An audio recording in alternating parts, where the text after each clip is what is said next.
திரு ஸ்டாலின் அவர்களே, திரு கருணாநிதி முதலமைச்சராக இருந்தார், திமுக தலைவர்.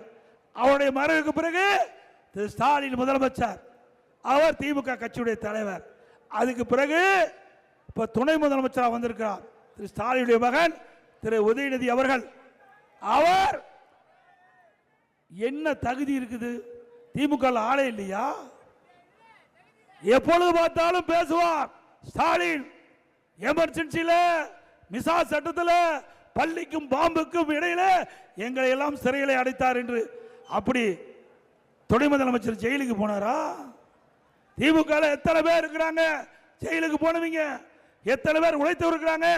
அவருக்கெல்லாம் துணை முதலமைச்சர் பதவி கிடைக்கல. ஆனா திரு கருணாநிதி குடும்பத்தில் பிறந்த எந்தவித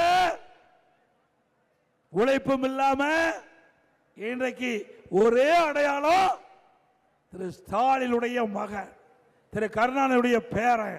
அந்த அடையாளத்தில் அந்த கருணாநிதி குடும்பத்தில் பிறந்த வந்த திரு உதயநிதிக்கு துணை முதலமைச்சர் கொடுத்திருக்கிறாங்க. இது வாரிசு அரசியல் நாம ஏற்போமா? சிந்திச்சு பாருங்க. அண்ணா திமுக ஒரு ஜனநாயக அமைப்புள்ள கட்சி. இந்த கட்சிக்கு உழைக்கின்றவர்கள், தலைமைக்கு விசுவாசமாக இருக்கின்றவர்கள், நாட்டு மக்களிடத்திலே நற்பெயரை பெற்றவர்கள், யார் வேணாலும் முதலமைச்சராக வர முடியும். யார் வேணாலும் இந்த கட்சிக்கு பொதுச் செயலாளராக வர முடியும். திரு ஸ்டாலின் அவர்களே, உங்களால சொல்ல முடியுமா? சொல்ல முடியுமா?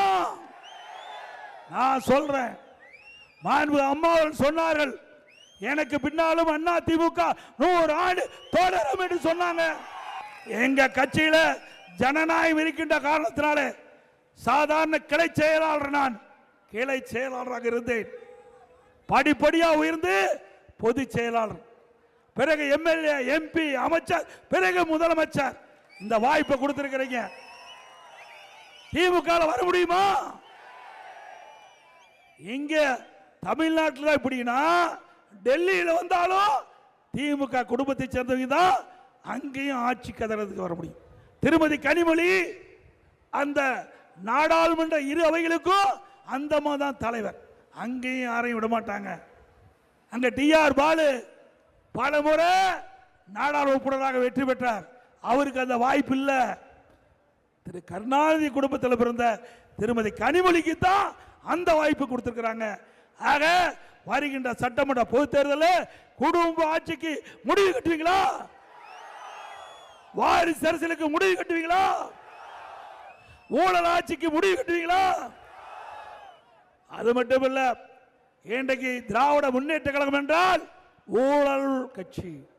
இந்தியாவிலேயே பல மாநிலம் இருக்குது. அந்த பல மாநிலத்தில் ஊழலுக்காக கலைக்கப்பட்ட ஒரே அரசாங்கம் திமுக அரசாங்கம். வேற எந்த அரசாங்கமும் ஊழலுக்காக கலைக்கப்பட்டதில்லை. திரு கருணாநிதியுடைய கவர்மெண்ட் ஊழலுக்காக கலைக்கப்பட்டது. திரு கருணாநிதி அவர்கள் முதலமைச்சர் அந்த காலத்தில் அரிசி பேர ஊழல், வீரான ஊழல், பூச்சி மருந்து ஊழல், சர்க்கரை பேர ஊழல்.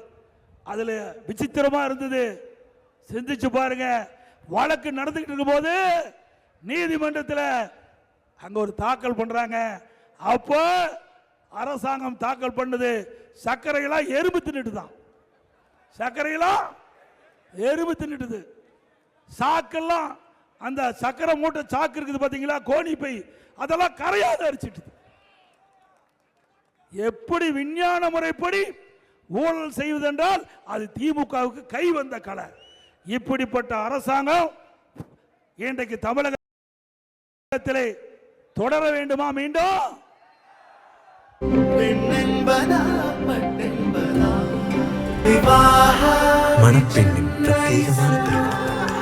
விவாஹா தி சென்னை சில்க்ஸ்.